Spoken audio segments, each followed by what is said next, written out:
I think this is true in almost any exercise of literary translation. But again, because Dulce is so deliberate about her choice of words,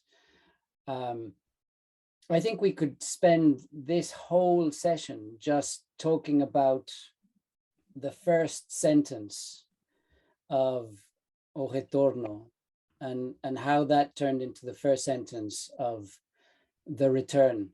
There's a word. There's a word in there, metropoli. So it's. I was going to ask you this translation, metropoli and motherland. Mas na metrópole há cerejas.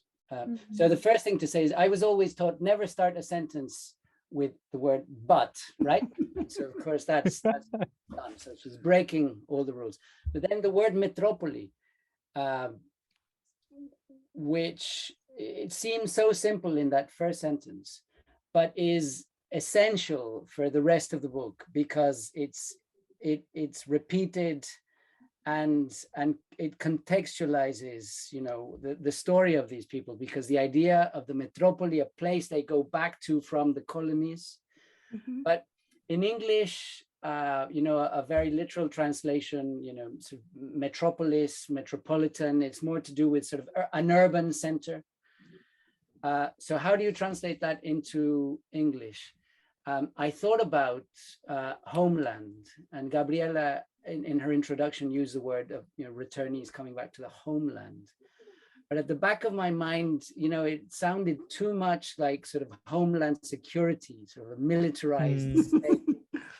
And you know, I was trying to avoid that kind of association.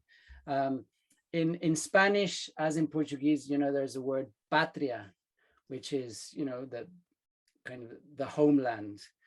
But that is not the kind of language that Rui or any of the characters used. And so in the end, I went with something that sort of loomed very large. The metropoli for Rui in Luanda, a metropoli, that is like in his head. It exists in his, it's a fiction in his head.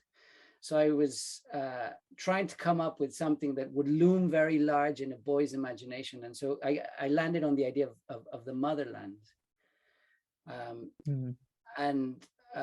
But, you know, so it's just going back to the question about, you know, what